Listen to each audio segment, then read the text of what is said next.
I would say that one of the biggest causes that drives me is diversity and inclusion, because when I identify myself, first and foremost, I'm a woman, then I'm a mother, then I'm a daughter, then I'm a member of the Latin community, then I'm an immigrant. I'm many things, and because I've lived in so many places, I've been different things in those different places. I've been blue collar, white collar, immigrant, I've been many different things. So I think that when I meet someone, I can almost always tap into a lived experience that they've had that I also share.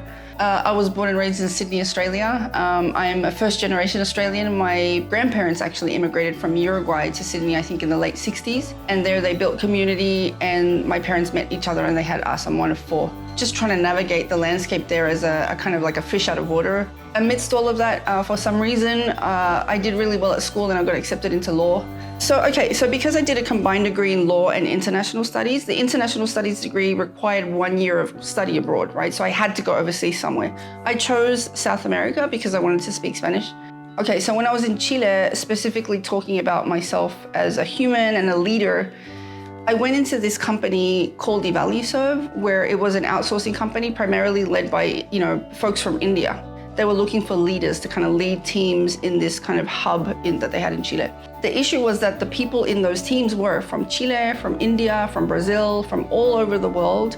So I had to find a way to connect with each of them and find the overlaps between my experience and their experiences and just find a way to connect. Because of the experience that I had had in Sydney, exposed to all of the diversity, I was very much in my element in Chile with all of the diversity at Evaluserve. And I think that my leadership style was to kind of observe, find the overlaps, and just drive forward based on that human connection, So we moved to Seattle in 2016. And when I was here, I kind of kept on hearing about the University of Washington. I had a couple of friends that had gone to the University of Washington, one that had done the LLM program. And she kept on telling me, hey, you've studied law, why don't you go to the LLM program? I started working for an attorney here, an estate planning attorney. And I kind of said to him, hey, I think that maybe I can do this law thing in the United States. Maybe I've got a degree from Australia, maybe I can. And together they pushed me to apply, or they encouraged me to apply. And I did, and I got in. So when I got in, I was like, yeah, they made a mistake, right? But then when I started going to the classes and I met my cohort, I realized, oh my God, I've found my people that have lived in different places, been blue collar, white collar people that are now working in areas of law that have to do with, fundamental human rights. I felt like I'd arrived in a certain way. Looking back on my life's trajectory, when I look at the decision and the achievement of making it into the UW, I would say it's going to be one of the most pivotal things that has ever happened to me, and hopefully one that I can impart to my children and say, you know what, one day go and study at the UW. It's like the best place to learn. I love that place.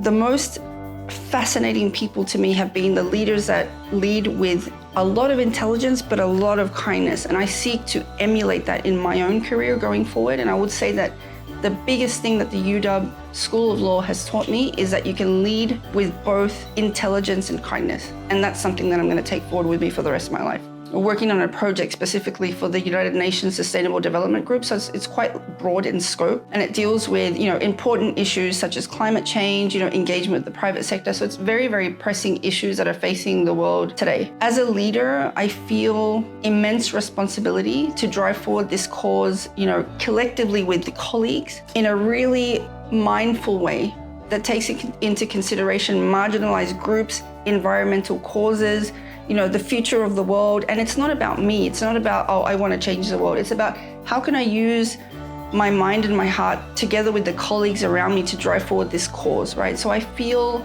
a tremendous sense of responsibility and tremendous drive and motivation to just do the right thing. If there's one thing that I could teach every single person that would listen to this, or me at any stage of my life, is that lead with your heart and your mind, not just your mind. I would say that would go a long way.